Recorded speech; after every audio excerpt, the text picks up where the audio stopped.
Bună seara, Ebi Stage Bar, bună seara, Constelație Rock, gazda voastră Contratorn aici, la un nou episod din Contratornia Interviuri, astăzi cu o trupă minunată și de asemenea niște prieteni la fel de minunați, Juntanas Black. Salut băieți și Rage! Hello. Hello, hello. Cum vă cheamă băieți și Rage? Rage. Cezar. Dan. David. Așa, prima mea întrebare pentru voi, de ce Juntanas Black? Ai microfonul, Rage. Basically, în perioada asta, eu cu Dan Mosley am trăit foarte multe traume și perioade destul de negre, ca să zic așa, ca să țin tematic, în sensul că s-au întâmplat foarte multe decese, shit went down, mostly.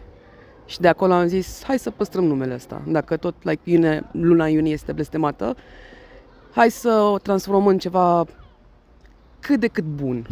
Să dăm un mesaj de pozitivitate. That was it. Un nume foarte frumos și o explicație și mai frumoasă, dacă mă întreb pe mine, foarte meaningful. Următoarea întrebare, dacă ar fi să denumiți genul pe care voi îl cântați, un gen foarte eclectic de altfel, care conține foarte multe influențe, cum ați denumi? Îl iau pe Dan de data asta. Nouă ne place să spunem că ceea ce cântăm este electronic core / screamo gent. Ce înseamnă asta? Înseamnă că suntem în egală măsură fani ai muzicii electronice, cât și ai muzicii metal sau metalcore.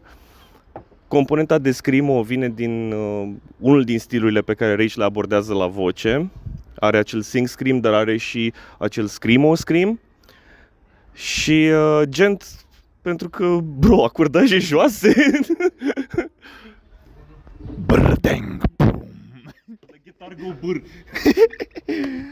Aș dori, vă rog frumos, fiecare din voi să-mi denumiți câțiva dintre artiștii / trupele care v-au influențat și în stilul de a compune și în stilul de a performa, bla bla bla. Ai onoarea aici.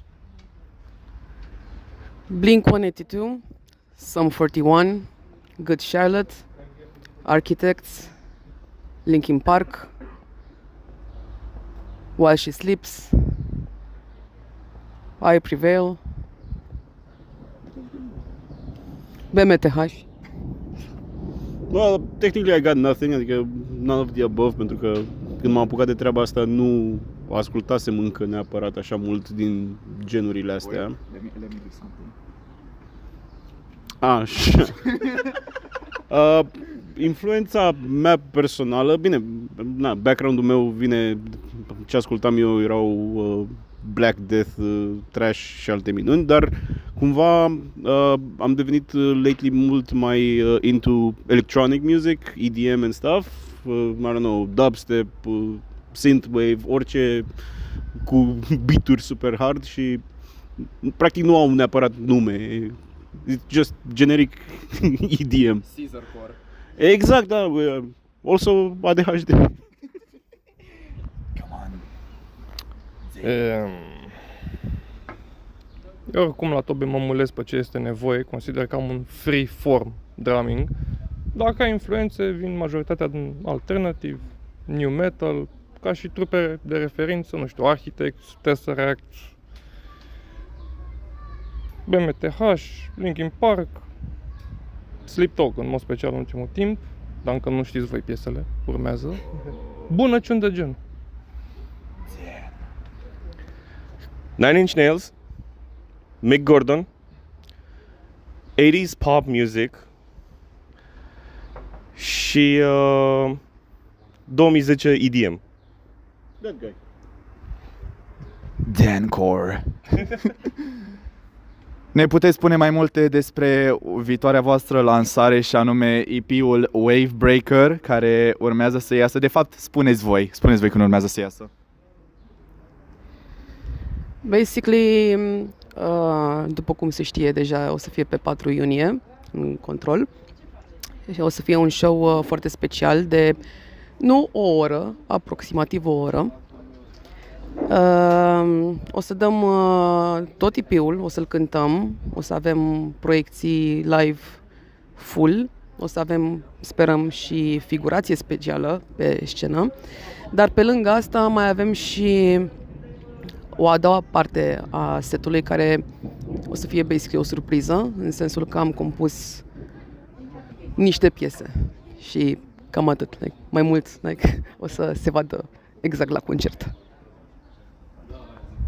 Mulțumesc pentru acest răspuns. Deci, țineți minte, pe 4 iunie în Club Control București, June Turns Black, fără nicio altă trupă, doar June Turns Black. Acolo se duc doar fanii adevărați June Turns Black. Pică în timpul săptămânii, ceea ce-i nașpa, dar atât s-a putut. Aveți vreun material post-album pe care, să zicem, sunteți gata să-l lansați sau la care mai aveți de lucrat și dacă da, ne puteți da mai multe detalii? Dan, zi-tu. Da, avem. Nu putem să răspundem. Da, avem. Mai multe detalii nu putem spune. Hai că o dau. În afară de mai multe emoții și instalați-vă Cyberpunk 2077.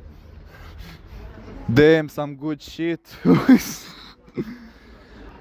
Ce aveți de adăugat sau să zicem de comentat despre prestația voastră din ultima seară din cadrul festivalului concurs Constelații Rock? Cum vi s-a părut că a relaționat publicul cu muzica voastră și în general cum credeți că a decurs performanța? Mi s-a părut o seară foarte mișto. Și din ce am putut să văd de pe scenă, pentru că fiind pe Riser am avut toate luminile în față și am văzut mostly shadows and stuff, but am putut să trag concluzia și să simt energia din partea publicului și am văzut a lot of motion și la final am primit a very good vibe. So sper și îmi place să cred că am reușit să transmitem ce am vrut să transmitem și că publicul a interceptat mesajul nostru și it was a good vibe. A sad vibe, but a good vibe. Nu știu, pentru voi. Da, adică a fost, again, cum a fost și formatul concursului, a fost scurt, dar intens, știi? Și am trăit fiecare chestie. La fel ca și tine, din ce am reușit să văd, pentru că most of the time aveam părul pe ochi și luminile trecând prin păr, dar am simțit. I felt the public, ceea ce, again, pentru mine e ceva cât de cât nou și I'm getting used to it, dar a fost și va fi un feeling foarte puternic și bun. I like that.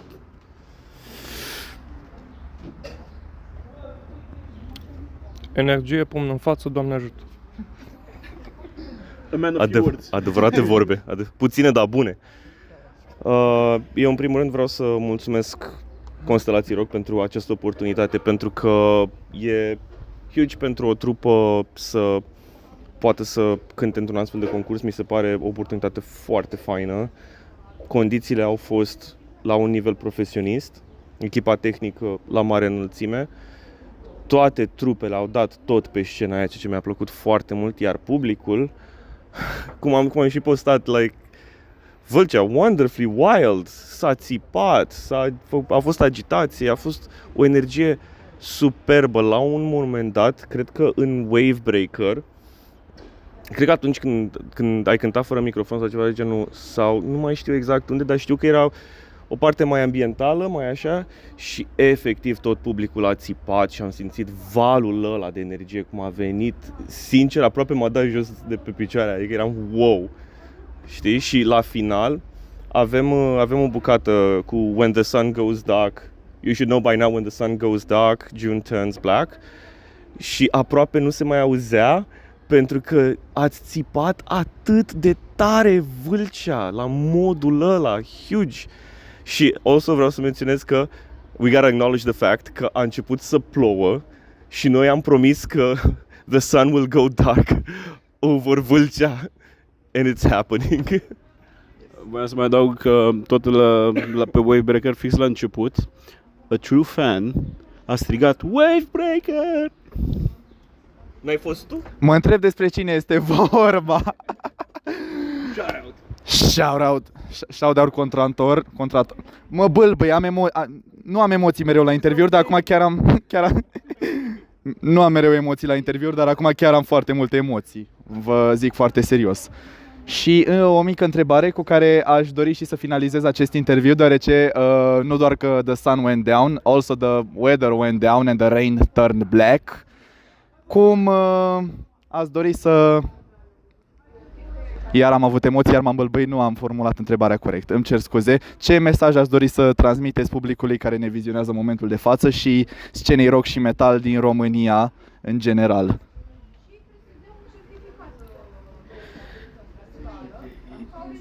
It's okay to be sad and it's okay to talk about it și să feel stuff. Ăsta este mesajul meu, overall.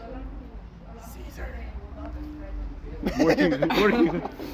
Loading? I have to process this.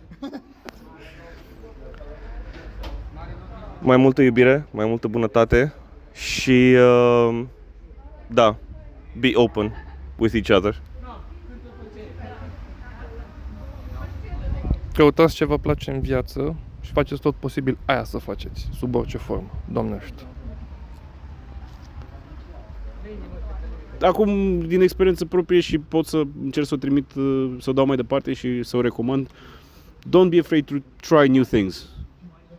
That was my story și it paid off. It might not pay off, dar at least you tried. Acesta a fost interviul, Contratorul de interviuri, ediția cu June Turns Black. Invitat special Fitonia. A Wild Fitonia appeared. Da, se filma. E ok, nu se taie. Și eu am fost contrator, aceștia au fost June Turns Black, în spatele camerei Adrian, fratele lui Cezar, și vă urez o seară frumoasă, la revedere, suflete calde.